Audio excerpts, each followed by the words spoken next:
the solution to a problem cannot be solved on the same level of consciousness that it was created.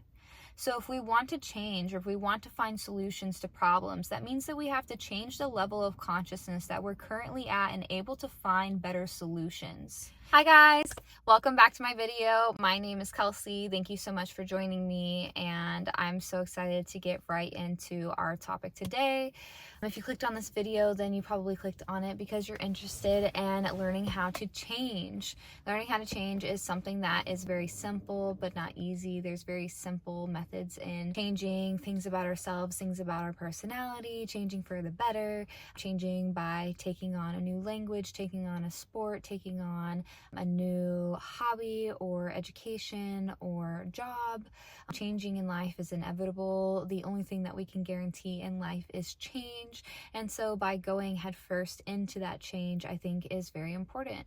Change, I think, is something that demonstrates an intelligent quality in someone. We are continuously evolving as humans, so changing is inevitable. Getting right into it, finding ways to initiate change, that first step is going to be observing ourselves and observing our thoughts. So as we go throughout our life, we want to start observing or taking mental note of the things that our subconscious may be bringing up to our attention.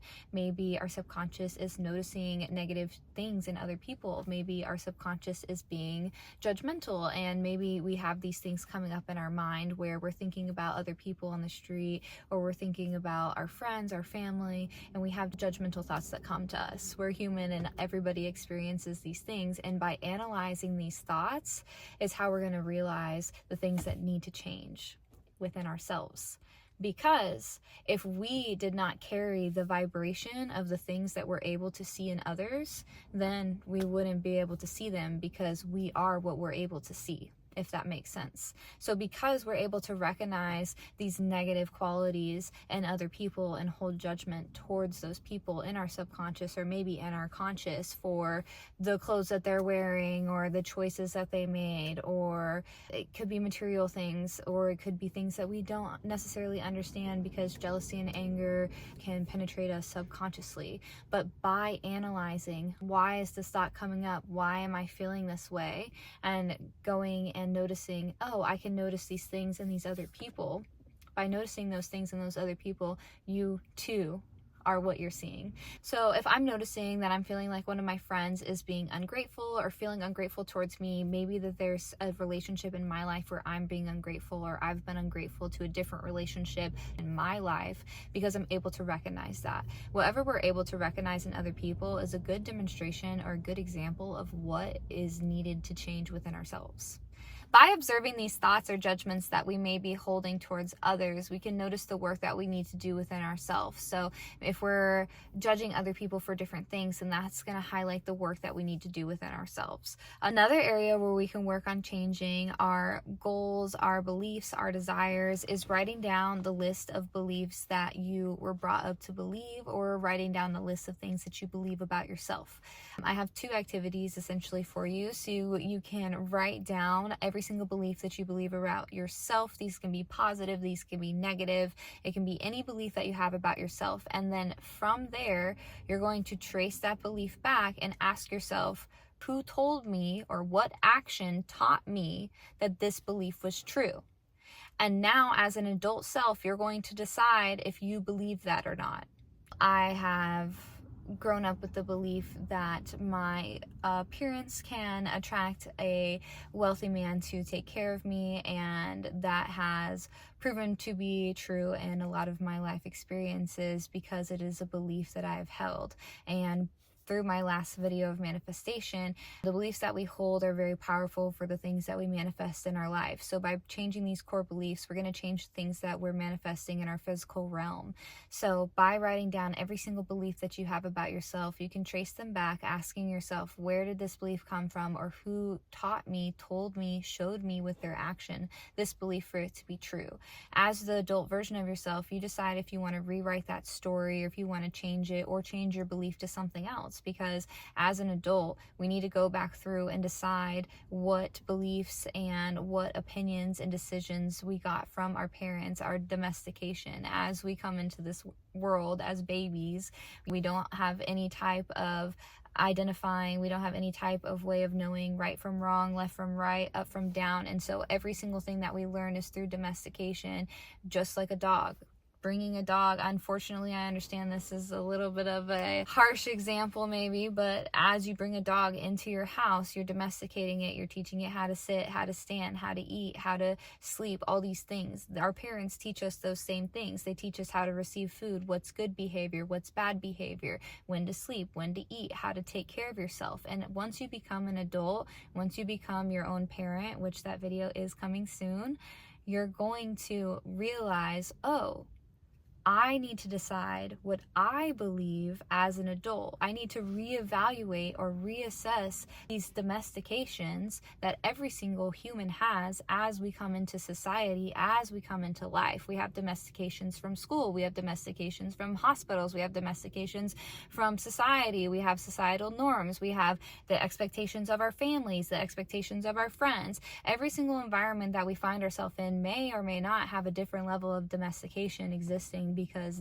through that domestication or through that experience of expectation of the way that you're supposed to be acting over a prolonged period of time is going to penetrate your belief system. And as your own inner parent, you need to go back and decide, do I even believe this? Because sometimes the answer is no, and the answer is no for stuff that we didn't even realize was wrong in the first place. I was talking with one of my yoga clients who has children around my age, and she was expressing to me how there was no knowledge or education of doing better. It was just acting the way that we acted. And if you grew up in an environment where people were being toxic, or people were being manipulated, where people were treated poorly, if you experienced bullying from your own family, if you grew up in a yelling environment, or if you experienced physical abuse, she was explaining that there was no recollection of doing better. There was no thought process of, I need to think about another way of doing something. But I'm letting you know now that in order to change, that is the only way that you can change anything in your life, is first by thinking about a different way of doing something and then trying it out. Trying it out doesn't mean that you have to do that forever. You can try it out and see if it's a better way. And if it's not, then go back to your old way. There's no harm in trying out new things, especially if the new thing that you're trying out is going to keep you further from harm than that old thing that you're doing. The next thing is love yourself through this process. Change that inner voice slowly but surely. If you have a negative self-talk, that's no problem. A lot of people in society do. So if you're being negative on yourself, like, oh, I should have woken up by now, I should have been to work by now, I should have made this amount of money by now, I should have had this degree, I should have had this partner, kids, etc. Every single one of us, I truly believe, does that. And I believe that having that negative self-talk only takes you further away from your goals, because you're manifesting what you're saying to yourself. And although it's hard, we slowly want to take progress and take slow steps into changing that voice to making it more positive. And that can feel very fake at first. It can feel very fraud. I totally understand that. I grew up with a very negative self-talk. I tore myself down to build myself up. I thought that that was normal. I thought that that was how you achieve things in life. And the truth is, it's really not. If you want to have a positive relationship with yourself, and if you want to have trust with yourself, if you want to be confident in yourself, another way to build all of these things up is by having that positive self-talk within your head. So you spill your coffee over in the morning. What kind of reaction do you have? Is it, oh man, I made a mistake, it's time to clean it up? Or is it a bigger reaction than that? Is it, oh my goodness, I'm so stupid, you call yourself all these names, and then now you're late to work, now your whole day's ruined, it's affecting you for the next hour or 2 hours or 3 hours, and at the end of the day, you're choosing to do that to yourself, and you don't deserve that. And you have to decide that you don't deserve that. So when you find yourself in these sticky situations, when you find yourself in fight or flight, you want to just take a moment to pause, That's the very most important step. Take a moment to pause and then notice and observe how you're talking to yourself. And notice if you can be kinder to yourself. Maybe if you're first starting with this, talk to yourself how you would talk to your friend. Look at this from a third-party perspective. If your friend knocked their coffee over in the morning, would you encourage their friend to ruin their whole day and talk negatively to themselves about spilling their coffee over? Or would you tell them to brush it off and keep going? And obviously the answer is the latter, and that's what we need to start doing for ourselves. We need to start treating ourselves like we are our friends, because we are our friends. And by slowly changing that self-talk and by building yourself up, being kind to yourself, being positive, that's also going to start change in yourself, because you're changing the vibration that you approach yourself with. You're changing the way that you talk to yourself, which is going to raise your vibration. It's going to change the way that you're able to see things in the world, because you're changing the way that you do things. Lastly, we want to observe how we're feeling when we interact with people, and also when we go to different places. So maybe whenever we go to different gyms or we go to different workout classes, how we're feeling in those classes, whenever we leave those classes, if we hang out with different friend groups, if we go to the library, whatever we're doing, whenever we're meeting up with people, if it's business related, if it's work related, if it's networking, if it's personal, we want to notice the energy exchange that's happening. We want to notice how we're feeling whenever we're exchanging with that energy. And we also want to notice how we're feeling when we leave. When we leave, do we feel energized or do we feel depleted? Do we feel like we gave all of our energy away, or do we feel like we're building up? We're all types of people out there. So there's extroverts, there's introverts, there's all types of people. And there are people who gain energy from interacting with people, and there are people who lose energy from interacting with people. There's a difference between losing energy from interacting with people that we're really excited to interact with and that we're benefiting from, and we're losing energy from people who are making us feel depleted.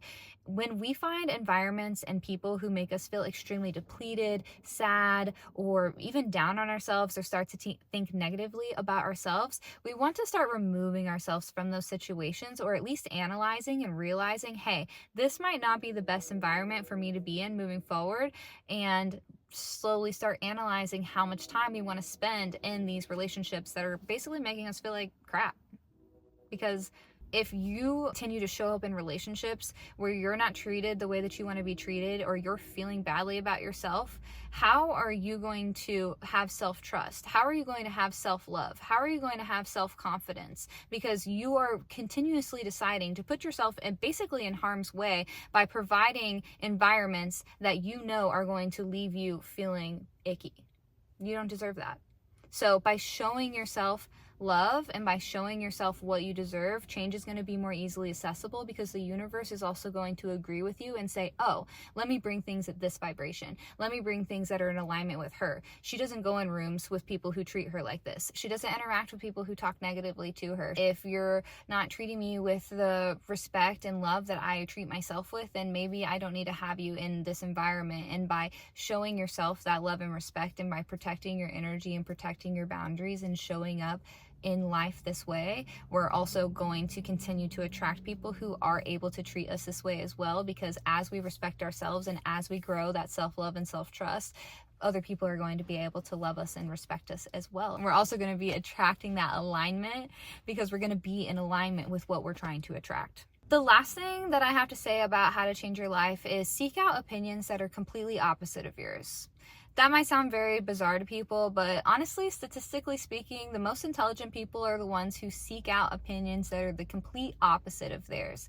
I believe that seeking out every single opinion that is available in today's society, that is going to be a lot of opinions. But if you are super supportive of certain things, look up and seek out the opinions of those opposite of you, and research it so much so until you can understand why someone would be in agreement with that. And once you have your understanding of why someone could be in agreement with the opinion that is in 100% direct opposite of you, then decide where your opinions are and where they lie.